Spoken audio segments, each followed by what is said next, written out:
Welcome to the beach. Today we're visiting one of our former gardens we designed that's been constructed over the winter last year, and we're now into our first summer. We're going to look at all of the wonderful elements of this garden and see how the customer feels and how the garden's developing. Our client wanted a Derek Jarman inspired garden, so we've got these wonderful groin sculptures that we've used as part of the garden, which separates the more jungly area with the more coastal area garden. They make a real statement in the garden, and I love the way they just divide the area up. And they make such a good feature. All these like rustic nails and everything just add something different to the garden. The client wanted a coastal garden, but also needed it to be practical as well. So we didn't want to just cover a whole area in shingle. So we've got these different areas in the garden that we've based around using the shape of circles. So we've got this beautiful circle raised lawn, which is edged with a lovely corten steel. We've got the decking area over here, which again is carried on the circular theme, which is all surrounded by shingle, gravel, coastal planting. And then we've got this other area at the back, which is separated by the groins, which is a bit more of a jungly theme. So we've got different things going on, but it all is united together.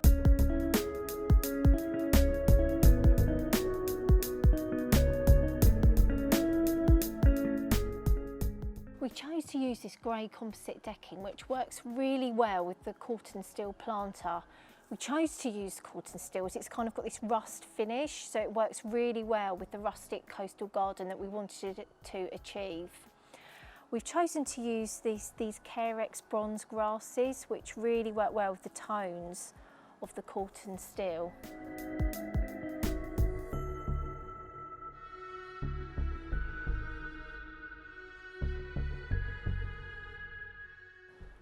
What a spectacular array of colour, just what we see on our southern eastern coastlines.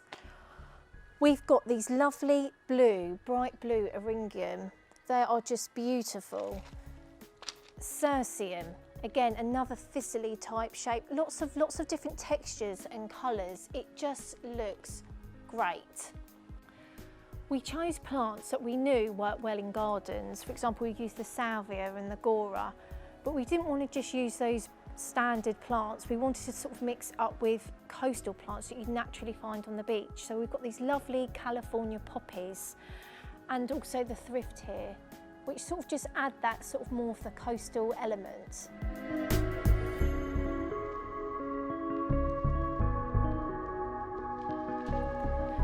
We designed this separate area in the garden where you've got this lovely beach hut with these striking colours. They're sort of separated with these sea groins. We often find in gardens we have these really awkward areas that we don't quite know what to do with. So in this garden we wanted to create kind of a secret jungly area for the client to sort of have another area where they can sit and relax and just enjoy the rest of the garden. We wanted to create a really natural coastal feel in the garden, so we've used different grades of pebbles, from the small shingle pebbles on the path to the more sort of larger pebbles within the planting. Our client has been really enthusiastic about the garden, and he's collected all these sculptural pieces that I just love. So we've got this like rustic bird which fits in with everything else. And this smaller one down here, you can see them dotted all around the garden. I think they really add something else. This garden was a new build, and with new builds we find that they just use one large turfed area. So we've created these different levels, so the decking seating area is slightly higher than the turfed area. It's just to add that more interest to the garden. Ian's very kindly let us come back to have a film and have a little look around at this amazing like splendour of colour that we've got going on here. And Ian's also very kindly offered a little chat just to say what parts of the garden he enjoys and how it's all sort of turned out. So thanks, Ian. And it's okay. So what's your favourite part? If I had to say one bit of the garden you like, what would you say was your? Well, I think obviously I wanted the coastal theme. That was my original idea, with the shingle And the beech hut was originally my idea that I wanted, but I think the sea groins, I absolutely love the sea groins at the back, and it really sets all the plants off really well. And this part here, the prairie planting, It's stunning, isn't it? Yeah. I mean, the eryngiums. These Yeah, absolutely eryngiums. amazing, I mean, yeah, it's phenomenal, isn't it? They just look. They bring out all this colour. And I've actually been cutting some of those and having them in little vases. Yeah, yeah. So I think I was very keen on prairie style planting. So the combination of the perennials and the grasses, all the ornamental grasses. Yeah, that's one thing that I like about the garden, is that from about early March, different things start coming through. Like there are lots of alliums here, which obviously you can't see now. So there was something of interest. Each week there's something different flowering. Now you've got we're at the end of July. You've got the Rudbeckia and Echinacea come in.